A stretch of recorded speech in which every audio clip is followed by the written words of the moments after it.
The other thalamic neighbor is the limbic system, which sits just below and behind the basal ganglion on either side of the thalamus.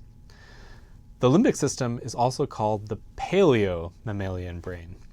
This differs from the proto-reptilian brain, which includes the basal ganglia, midbrain, and brainstem, and the neo-mammalian brain, comprised of the cerebral cortical regions. The limbic system evolved before the neo-mammalian brain, which is involved in higher-level cognitive processing, and after the proto-reptilian brain. The limbic system includes, but is not limited to, the olfactory bulbs, hippocampus, amygdala, anterior thalamic nuclei, fornix, septum, habenula, cingulate gyrus, limbic cortex, and midbrain areas. Most of these we won't talk about in any detail, but they're worth mentioning to highlight the complexity of the limbic system.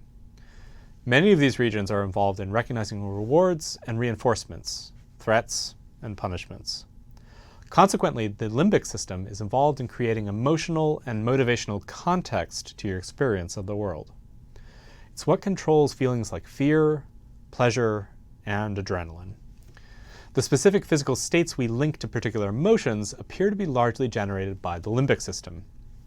The limbic system is also strongly involved in the formation of memories, particularly when memories have emotional significance. The limbic system's many structures each play a role in balancing how we perceive environmental stimuli.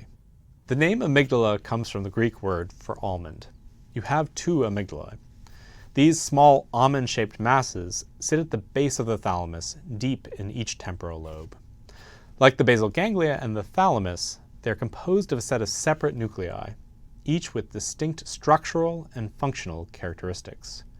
Each amygdala sends neuronal projections to the hypothalamus, the thalamus, the nuclei of the trigeminal nerve and facial nerve, and many other areas of the brain. Each receives input from each of the senses.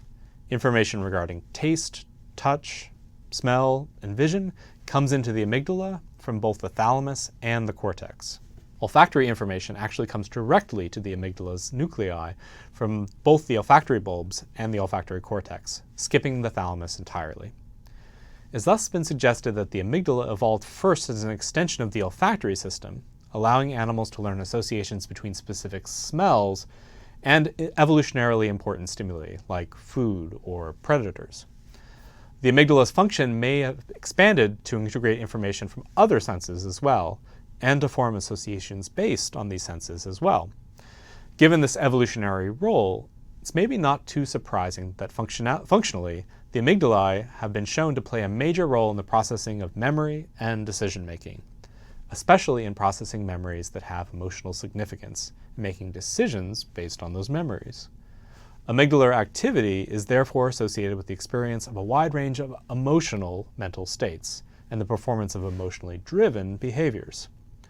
For a long time, it was thought that the amygdala only responded to negatively associated stimuli, like environmental threats or challenges. However, recent work has shown that the amygdala is also responsive to cues associated with positive emotions. Heightened amygdalar activity is seen when individuals are shown violent or threatening images, and the amygdala volume scales with levels of aggression, fear, and anxiety. The associations formed by the amygdala are created through a form of learning known as emotional conditioning. This form of memory appears to be the amygdala's pièce de résistance. We are able to learn negative associations, for example, with impressive speed, and the amygdala is active during both the learning and recall process. Not all memory, however, is so emotionally charged, and these other types of memory are encoded by other brain systems. We've already touched on an example of another type of memory, the recall of learned motor programs by the basal ganglia.